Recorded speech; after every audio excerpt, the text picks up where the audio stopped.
All right, we are ready to call to order the April 17th, 2018 Parks, Trails, and Lakes Commission meeting.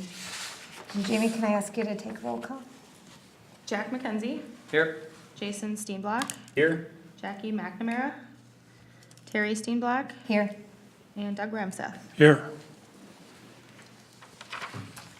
All right, and then you all should have the agenda in front of you. I'm looking for a motion to approve the agenda for tonight's regular meeting. I move to approve the agenda. And a second. So we have a motion and a second to approve the agenda. Is there any discussion? Hearing no discussion, all in favor? Aye. Opposed? Motion carries. So it doesn't look like we have anybody here for an open forum, so we'll, They're gonna be in the workshop. Yep, so they're good for now. Thank you. we'll move on to the next agenda item, which is the park dedication determination for Headwaters Landing and Headwaters Place.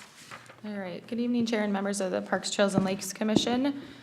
On our regular agenda tonight, we are reviewing two different park dedication determination.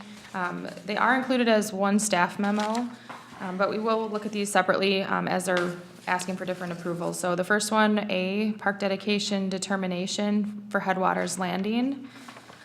Included, you have some information about this project.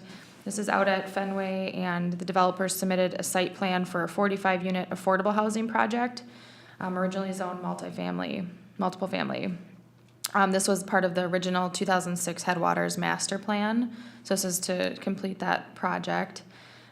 This is a project that is a common bond being done by a nonprofit housing developer out of St. Paul. And so their request for the park dedication fee, they are asking for 20% off per unit, or a 20% discount for the park dedication requirement. Part of this is the City of Forest Lakes comp planning goals are to strive for incentivizing the production of affordable housing. So one incentive was to provide more of like an in-kind donation to developers that would offer that housing structure in our community. And so that's where this request for the discount is coming from. Additionally, because of the nature of the nonprofit providing the development, they are also receiving discounts in other areas of materials, permit fees and things of that nature. That I think the 20% is a common ask. Our zoning administrator, Donovan Hart, has reviewed this with Planning Commission, and their recommendation is to move forward with accepting a cash payment of $90,000, which is the 45 units times the $2,500 per unit, and then less the 20% discount to meet the park dedication requirement. So with that, we'll focus on the Headwaters Landing and would be looking for a motion to approve per the staff recommendation. I have a question. The map that's on the back here, Yes. where's the big woods that we talked about trying to retain? And That would be, Where's the Pratt, I think it was Pratt Development? yes. I can bring it up here on my computer in just a minute. This map is pretty old. It's from the original plans, so it's a copy that was provided just to show the path and the trail connection that is proposed, and that's gonna be future conversations on the specific requirements, but there's a trail connection required as well. Let me just pull up my notes from that. Jamie, is that part of, did I hear you say nonprofit? But Yes, Pratt- it was land owned by Pratt, but a developer purchased it in a nonprofit, so it's not a Pratt development. So if you wanna look at what you're talking about on the other map is outlet C. If you look at the page 3, outlet C, that's where that development's going. And I can pull this up on my computer in just a second here. So I can show you a little better. What's that? Yeah.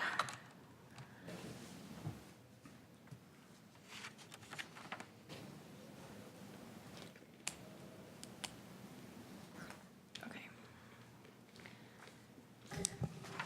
So it's an affordable housing unit. It's not, the second one we'll talk about is Headwaters Place. That's the Len Pratt project that we talked about with regards to the land exchange.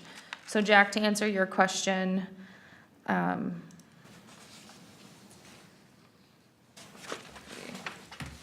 so this was an old, like I said, this was the original 2006, I believe, concept plan. And I think they had proposed doing some kind of development in here, which clearly didn't happen or didn't get approved. So this is all still the forest area. I think the purpose that Donovan, our zoning administrator, sent this for is to show some of the trail connections. So I don't think, this isn't as relevant as the other document, which you're gonna wanna really look at, which is what the PUD is in for, is over here, the lot C, outlet C.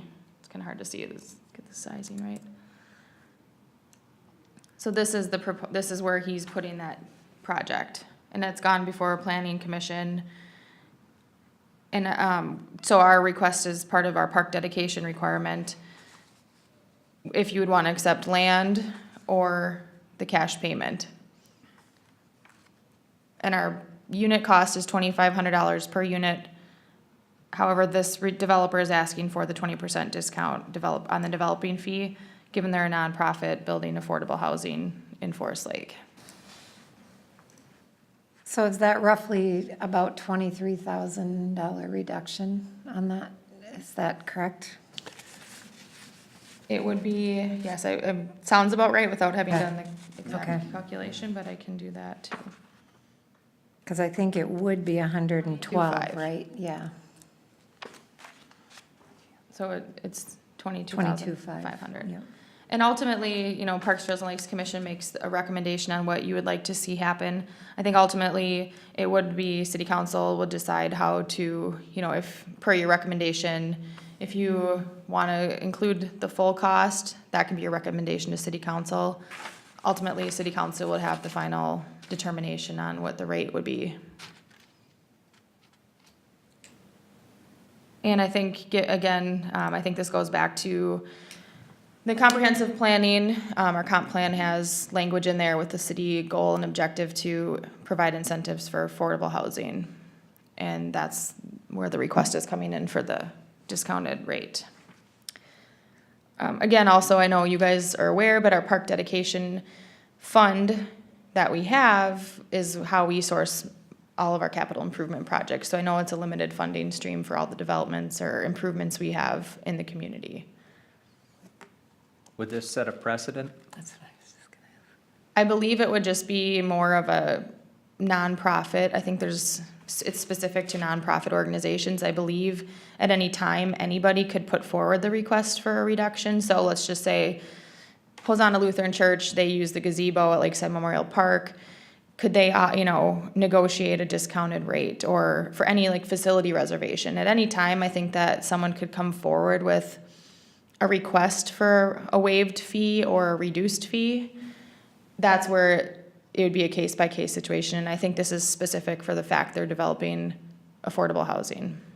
So I think anyone else, if they were doing the same with affordable housing, could certainly put forward the request. Do we have to stick with 20%? How about 10%?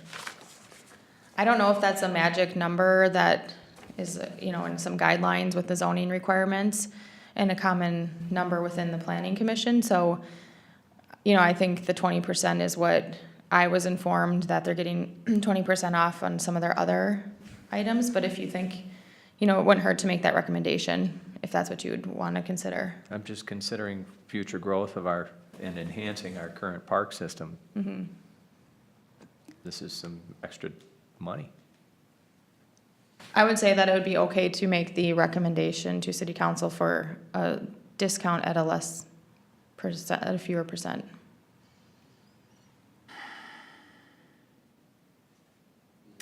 I'm a little,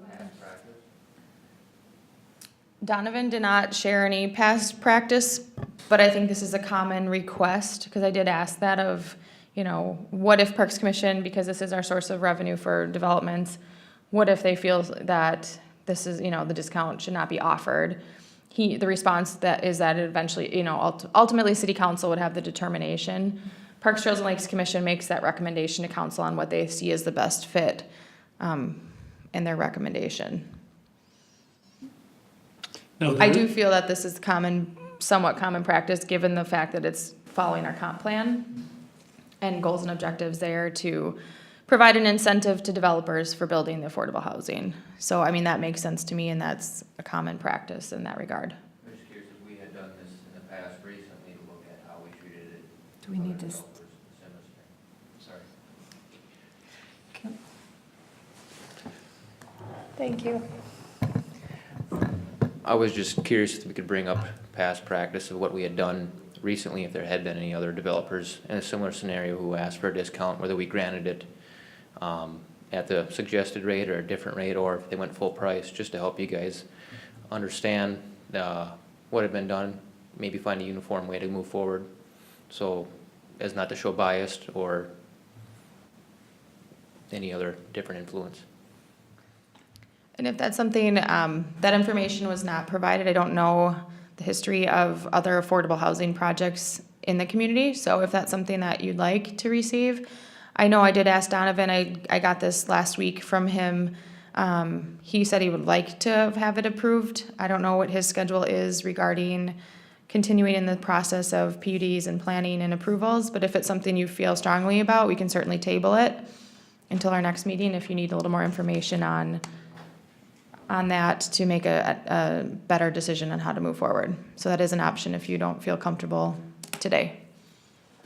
is there parkland with playground equipment in the vicinity of this development? Yes, this is near the Fenway Park complex, so we would have the equipment out at Fenway Park in near proximity. So I feel like that is sufficiently covered in near proximity. So Fenway Park is gonna be up here in this quadrant, Okay. which you can kind of see. I'm a little concerned about allowing, deviating from this on this one because other developers who maybe are focused on other particular demographics, we haven't made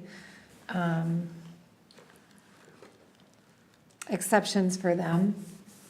So single-family builders or senior apartment buildings, or where they could argue that they're maybe not the users of facilities. And so I'm just a little concerned about it from that standpoint and wondering, have we made exceptions for others in those other areas? Yeah, I think it sounds like you want a little more information from zoning and past approvals. So I'm happy to do that. If you want to table this today, you can make a motion to table it and get more information before you decide how to move forward on that one. I haven't been involved in any of those other projects other than our park dedication requests that have come through, but I don't recall any that were zoned this, for affordable housing. I think we've primarily had residential or apartments where the discount's never been brought to us before. So I'd like to make a motion that we table it for further discussion upon getting the additional information to the questions we asked this evening. Second. So we have a motion and a second. Any discussion? All in favor? Aye. Opposed? Motion carries. All right, so then we'll look at item B, which is the Headwaters Place approval. The developer has a preliminary plat, PUD amendment, zoning map amendment to construct the residential subdivision consisting of 30 twin home units. This is something the Parks, Trails, and Lakes Commission has reviewed at the end of last year. This is the one that the Parks, Trails, and Lakes Commission voted in favor of a land exchange with the contingency that we maintain the rest of the forestry, a forest land. So this is that project that we had previously seen. This development includes a trail that will serve as a connection between Fenway Fields and the Hardwood Creek Trail. That trail will be constructed as part of the PUD approval. So tonight, all we're really focusing on, I know you might have questions about the trail and what that would look like. I was advised from our zoning administrator that that's a conversation coming down in the future. It's gonna be a huge asset and amenity, benefit to us. So I don't think that's not the focus tonight. It's approving the staff recommendation to accept a cash payment of $75,000, which is the 30 units times our 2,500 per unit rate to meet the project's parkland dedication requirements. So just to be clear, so you guys know what you're talking about, or you're clear on the project, it's, if you can see here, it's this development. And that street isn't intended to continue through anywhere? So aside from another conversation point, this doesn't necessarily need to be included in the motion this evening, but for feedback, we do want some feedback from Parks, Trails, and Lakes Commission about the proposed, turnaround gravel road here, not road, but turnaround area. The developer has proposed this as a gravel, like a dead-end turnaround area. City staff is reviewing this to see if that's something that would serve as a benefit. The intent is not necessarily to continue the road through. Otherwise, do we make this an elbow turn and just have things reconfigured a little bit? So just some feedback. This is not part of the motion. This is separate, but just some feedback on the proposed gravel turnaround area. So could we table the feedback on the gravel turnaround for another meeting, or are you looking for that feedback Just some tonight? general quick conversation on it, Right. nothing of significance. That's So it. the focus is the park dedication requirement.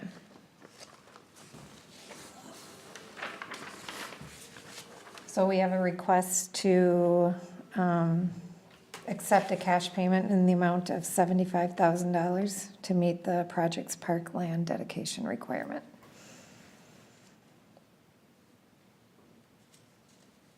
I motion to approve the acceptance of $75,000 to meet the parks. I'll second that.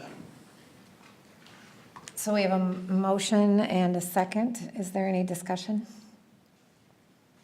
I do have one point of clarification. Is the 2,500 is the standard amount that we would charge anyone, Yes. correct? That is the approved rate per unit Okay. for park We'll approve dedication that, and fees. when was last time that went up?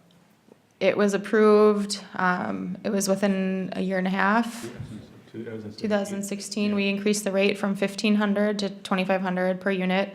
We did market analysis to compare and make sure we were competitive with surrounding communities of our size. And then that got formally approved by city council. And that's the rate we've been charging for 16 and 17. Thank you. You're welcome. Is there any other discussion on that topic? So we have a motion to approve that's been seconded. All in favor? Aye. Opposed? Motion carries. All right, and so just really briefly before we move forward and end this regular meeting, just, again, just a quick comment. Our city engineer and city staff are looking just for some feedback from Park and Recreation. This space right here, again, it was proposed as part of the Headwaters Place.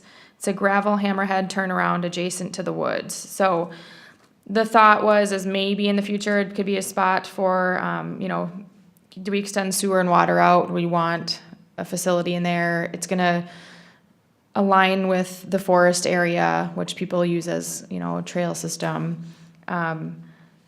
I don't see of it having any impact positively or negatively on the relation to Fenway Park. I don't have I'm in city staff, my recommendation, I'm indifferent on whether it's there or not. I don't think it impacts anything from Park and Recreation.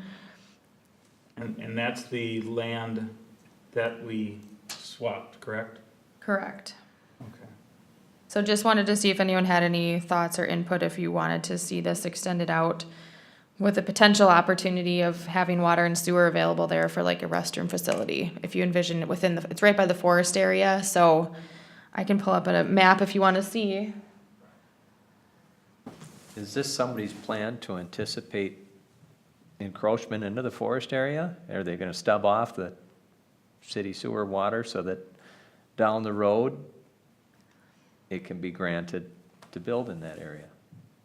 Because that was not the discussion that we had. No, yeah, I don't think that's the purpose. I mean, obviously that Parks, Trails and Lakes Commission granted that it'd be forestry and there's no plans whatsoever to go into that forest area. I don't know if there's a purpose for it or not, if, other than just for residents that live back there, if they needed a space to turn around besides the roundabout. I know some other city staff have commented, some are indifferent as well, some are not in favor of it for a maintenance standpoint. So I don't see the purpose that it serves for impacting park and recreation. I guess I don't see that's what we swapped out for the parks. And I guess I wouldn't, wanna see a road or anything to go through that as you're going through the land swap, and now there's an access out for cars, which is gonna be more congested.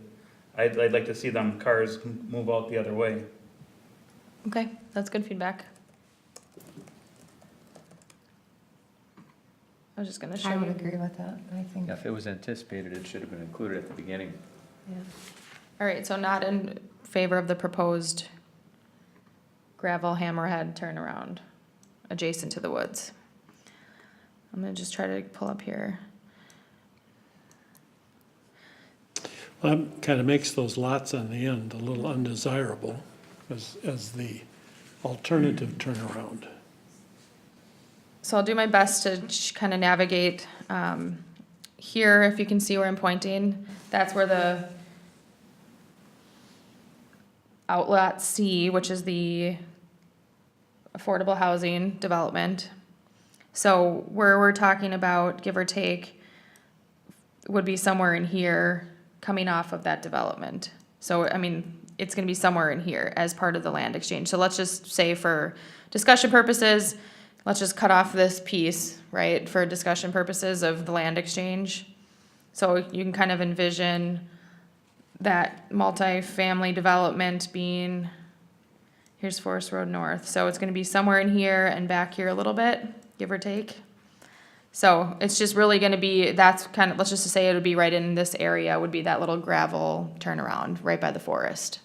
So it doesn't impact anything, you know, obviously Fenway Park is up here.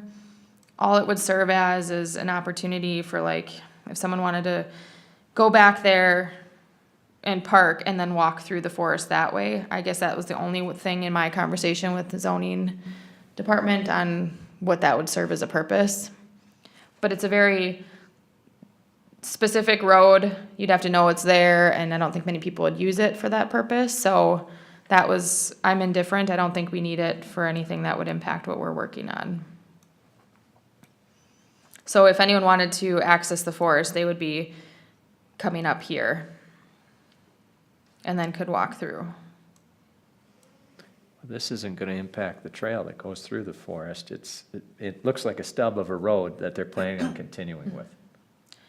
Yeah, I mean, it certainly could look to be that way, so it sounds like you guys would prefer to not see that happen and then just have this, going back to the other document, one of the thoughts was maybe have this housing just be, readjust the development potentially so that you just turn in this to the roundabout and that's the only access. And then this is just housing. Well, does it really make a difference if the road ends there or if there's the gravel turnaround? Because if the road just ends there, it looks as if it could be used in the future anyway. They could this is a zoning question or part Yeah. of the development plans, but they could recommend that part of the street where it says Street 1, they could recommend that not be there and then just put a house there, kind of realign how they structure the design, so that all that it would be is the road and then the Street 2 roundabout. So there wouldn't even be like the Street 1. Does that make sense? Yeah, and I think if that gravel is there, then you do have the potential of that street to carry on further, which I think does have the potential to cause some traffic and other issues if that is expanded. And that wasn't part of the discussion when we talked about it. If they had plans to do something like that, when we talked about the land exchange, it would have been nice to have that information at that time. This was, yeah, so this was a newer request. So I'll pass that, sounds like feedback I'm getting is not in favor of the gravel hammerhead turnaround adjacent to the woods, and that you'd like to not see that. Does that seem fair? Yep. Or Doug, you got a quick comment, or? I guess I don't, I don't see the issue with it.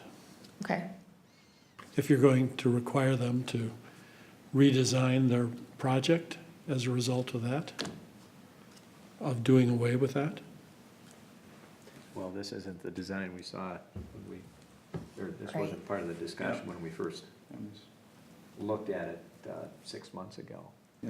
Because that will have an impact to people that live on that area if there's potential for that to expand down the road. And I think I would have liked the opportunity then, back then, to consult with people that are living in that area to talk about get their feedback and what potential impacts may have been. so what I'll do is, so we can wrap up this portion of the meeting, we don't need any formal approval, and it's not just dependent on Parks, Trails, and Lakes Commission feedback. There's, city staff, other groups involved as well in making that decision, planning commission, but just, it's good to get some feedback, so I'll share all the feedback that was provided so that they have what we've discussed tonight, and, I think, planning commission will be really working with them on what the final design and approval will be. But I think you have really good feedback. I see the concerns, and I see also I'm indifferent of, is it harmful to us or not? Currently, it wouldn't be. It would just serve as a potential little parking area. So I see the concern or potential concern of future development expanding beyond there, which we decided we wouldn't want to see happen and would recommended that it doesn't happen. So does that seem fair to everybody if I just pass that, everyone's information or ideas along? Okay, I will share that with our zoning administrator and city engineer, and I'll let you know how they decide to move forward. So thank you for your feedback. So next we have the paddleboard. Yeah, this is just a brief update. The paddleboard program, 2018, just wanted to let you know, I had applied for a grant with Alina Health Neighborhood Community Connections Grant. It was a slightly different program that I had applied for in the grant opportunity. Had some specific 6 weeks, same group of people, doing a physical activity in the community, social connections, eating healthy. Did not get awarded through that opportunity. However, with our partnership with Alina Health, I was pursued to apply for charitable contribution. So I went for a paddleboard program, which is something I've been interested in, and I know we've talked about recreational activities for the lake. So it's going to be, Alina Health is funding 6 weeks for 2 hours each week to do free paddleboard rentals at Lakeside Memorial Park. We are working with Dyro Outdoors. They're based out of Stillwater. They were at our Northern Lights Paddle Fest last year doing rentals, and they were extremely professional, successful, really busy. We got a lot of people out on the lake trying paddleboarding for the first time. So I'm really excited about that. I met with them, and we have the dates set, and we're just doing a bunch of different dates and times to accommodate people's different schedules. So that will be sponsored by Alina Health, which is $2,400. So that'll be a new program this summer at Lakeside Memorial Park. So that'll be fun, and hopefully you guys can try. I'm gonna get a survey that participants fill out afterwards, so we can try to see what kind of demographics we had participating, first-time users, and hopefully continue to promote paddleboarding as a recreational activity. Awesome. So that's all I have. And then we have the park cleanup. So I think we're Thank still, Yep, go ahead. Did you want to do that update? go ahead. The Parks Commission one? Yeah. You want to share that with the Lions Club? Yeah, so as part of, last year, we did a park cleanup event with the Parks Commission and the Forest Lake Lions. We are looking at doing that again this year, and I believe the date is Saturday, May 19th. There'll be more details to come on that, but it'll basically be a partnership between the two. We're looking for some community volunteers as well, meeting at the park.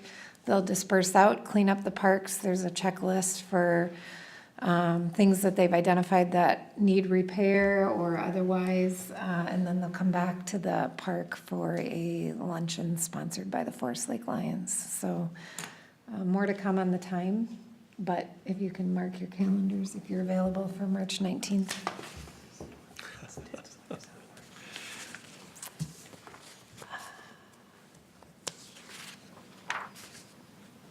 May 19th? May 19th? Yeah, Yes. all right. All right. Did you have some updates, Jack? Well, that's the day of the Comfort Lake, Forest Lake Storm Drain Stenciling Project. That's gonna be I great. think it's a great partnership. I think Maybe it's an there'll be. opportunity. Yes. It very much is. I do too. Did you have any other updates? Nothing, No? other than the Turf Talk double feature on May 12th, where if you're interested in education about how to maintain your properties with lower inputs and still having a beautiful yard, come join us at the community center right here. And you can walk away with a gift as well at the end of the presentation. Only one per family, though. Awesome. Thank you. You guys have Thanks any for that. Any other updates? updates? No. So then we would be looking for a motion to adjourn. I'll make a motion to adjourn. Second. We have a motion and a second. Any discussion? Hearing no discussion, all in favor? Aye. Aye. Opposed? Motion carries.